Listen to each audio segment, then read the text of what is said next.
India में बहुत लोग हैं जो पीएचडी करना चाहते हैं। पीएचडी कर तो लेते हैं लोग, लेकिन उसके बाद जॉब मिलने ना मिलने की कोई गारंटी नहीं। बहुत दुख होता है ये चीज देख के कि मजाक बना रखा है कई लोगों ने। पीएचडी अपने सपनों को पूरा करिए, जरूरी है सपनों को पूरा करना, पर सही रास्ते पर चलना।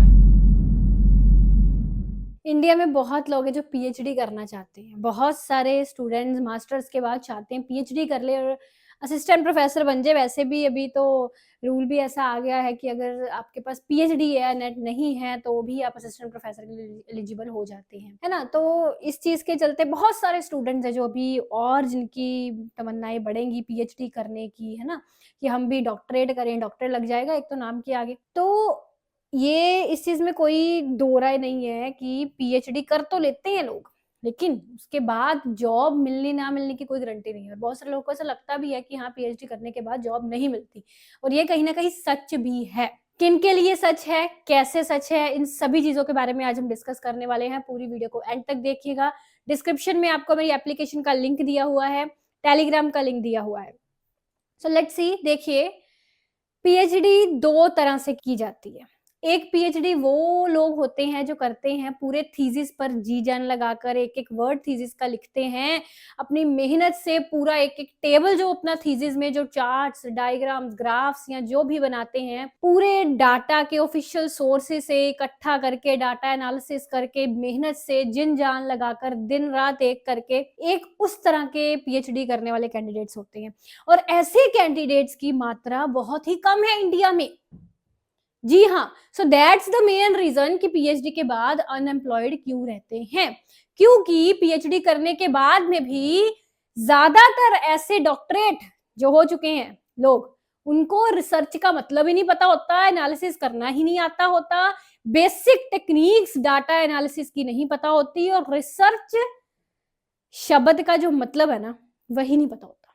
तो कहने का मतलब यहाँ पे ये कि अगर आप इस तरह के डॉक्टरेट हैं जिन्होंने बहुत अच्छे से अपना थीसिस लिखा है और पूरा रिसर्च अच्छे से किया है, उसमें डाटा अच्छे से सारा मतलब अपना इकट्ठा किया है, ये सब चीजें आपने ग्राउंड लेवल पर जाकर की हैं और थीसिस पूरा अपनी मेहनत से लिखा है ना, फिर ये लोग, अगर आप कोशिश करते हैं जॉब्स हासिल करने की, अपॉर्चुनिटीज अवेल करते हैं, तो आप बेरोजगार बिल्कुल नहीं रह सकते। क्योंकि बहुत डिमांड है आजकल। डाटा एनालिस्ट जो होते हैं उनकी बहुत डिमांड है, रिसर्चर्स, एकेडमिशियंस, बहुत ब्राइट फ्यूचर है इनका।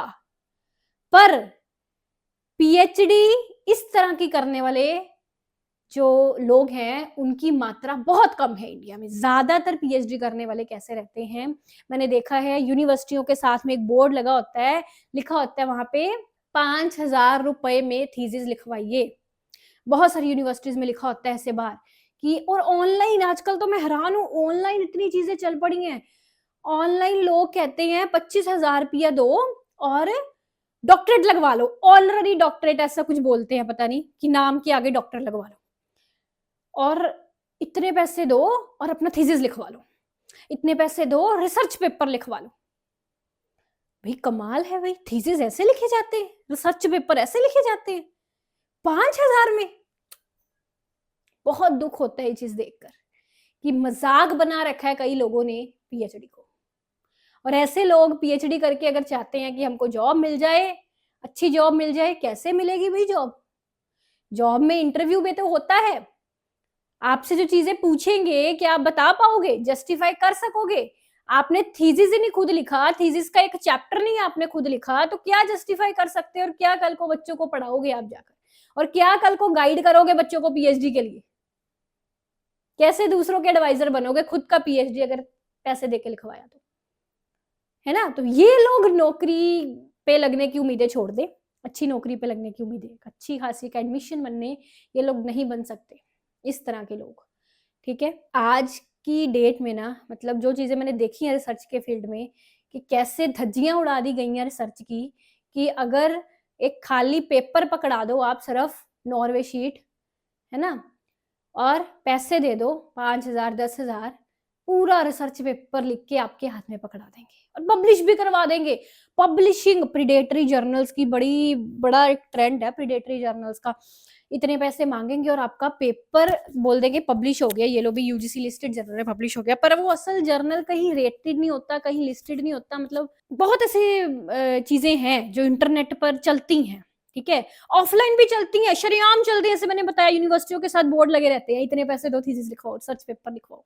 सो ये चीजें नहीं होनी चाहिए। देखिए जो जो मेरे स्टूडेंट्स हैं, जो मेरे से पढ़ते हैं, मैं आप सबसे रिक्वेस्ट करती हूँ कि अगर आपने पीएचडी करनी है, आपका ड्रीम है असिस्टेंट प्रोफेसर बनना, अच्छी नौकरी लेना, तो प्लीज सिर्फ इसके लिए कि पीएचडी हो जाएगी तो एपीआई स्कोर में ना हमारी स्कोर बढ़ जाएगी, एपीआई स्कोर बढ़ जाएगी, असिस्टेंट प्रोफेसर की नौकरी मिल जाएगी, है ना, सिर्फ इस चीज के लिए कहीं से भी कैसी भी पीएचडी मत कर लीजिए।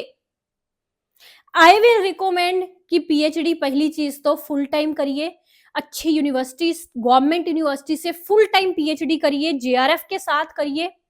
अगर पॉसिबल नहीं है, जेआरएफ नहीं मिल रही, पार्ट टाइम पीएचडी करना चाहते हैं, फिर भी पार्ट टाइम पीएचडी में ये नहीं है कि पार्ट टाइम पीएचडी गलत है, पार्ट टाइम पीएचडी भी अगर आप सही तरीके से कर रहे हैं तो कोई दिक्कत नहीं है।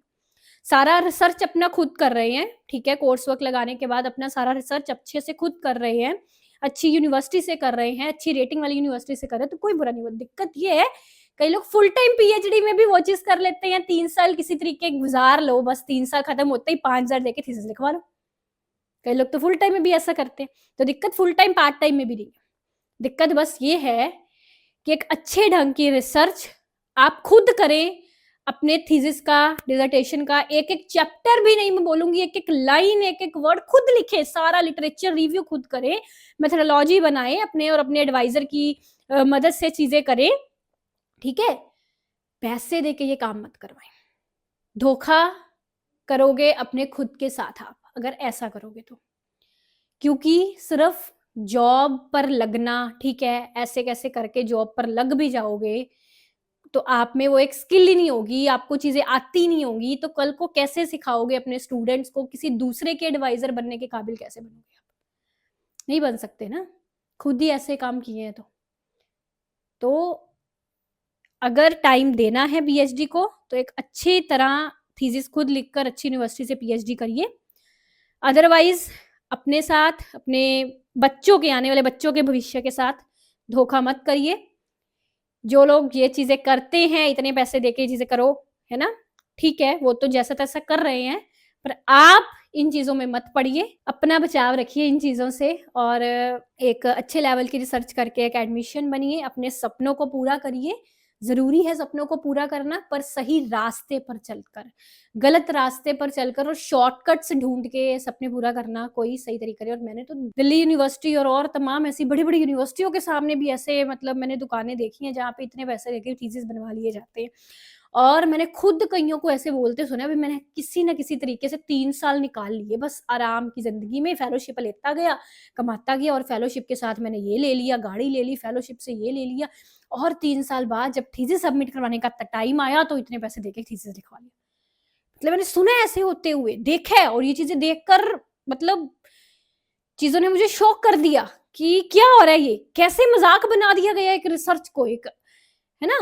तो मेरे सभी लर्नर्स से यही गुजारिश है, यही रिक्वेस्ट है, पीएचडी में बहुत अपॉर्चुनिटीज हैं आगे जाकर, सिर्फ टीचिंग अपॉर्चुनिटीज नहीं, उसके अलावा भी पीएचडी करके आप असिस्टेंट प्रोफेसर के लिए तो एलिजिबल हो जाएंगे, ठीक है, बन जाएंगे। इसके अलावा डाटा, अगर आपकी डाटा एनालिसिस करने में अच्छी कमांड है तो आप डाटा एनालिस्ट बन सकते हैं, एक अच्छे एकेडमिशियन रिसर्चर बन सकते हैं। आईआईटी में या यूनिवर्सिटीज में रिसर्च फेलोज की पोस्टें निकलती हैं, रिसर्च एसोसिएट की पोस्ट निकलती है, उसके लिए अप्लाई कर सकते हो, और एक अच्छे लेवल की और अच्छे यूनिवर्सिटी से पीएचडी कर करना, जैसे इकोनॉमिक्स में आपने पीएचडी करी मान लो एक अच्छी यूनिवर्सिटी से, और पूरा अच्छा आपको ज्ञान है पीएचडी का, डाटा का, सब चीजें अच्छे से की हैं आपने, तो वर्ल्ड बैंक, आईएमएफ, मतलब इंटरनेशनल लेवल पर भी आपके लिए बहुत अपॉर्चुनिटीज है, खत्म ही नहीं होती आपके लिए सीमा। अगर आपके अंदर नॉलेज है तो सबसे पहले नॉलेज इकट्ठी करने पर जोर दिया करो, मौके बहुत आते हैं, फॉर्मेलिटी के लिए चीजें मत करिए, ठीक है, पहले सीखने पर जोर दीजिए। जब सीख जाते हैं ना ज्यादा, दूसरों से ज्यादा, मतलब एक अच्छे लेवल का सीख जाते हैं आप, तो ये चीजें खुद ब खुद रास्ते खुलते जाते हैं। बट अगर सीखोगे ही नहीं, सिर्फ यही चाहत रखोगे कि बस मुझे वो चीज चाहिए, पैसे कमाने हैं, नौकरी चाहिए, ठीक है, और शॉर्टकट ढूंढना है उसके लिए कोई हाईली कॉम्पिटिटिव वर्ल्ड में, हाईली कॉम्पिटिटिव लोगों में नहीं टिक पाओगे आप, ठीक है ना। तो इंटरनेशनल लेवल पर आपके लिए अपॉर्चुनिटीज हैं अगर आप अच्छे ढंग से डॉक्टरेट की डिग्री करते हैं, अच्छे लेवल की रिसर्च करते हैं तो, ठीक है जी। सो आप सबको मेरी तरफ से best of luck. Thank you.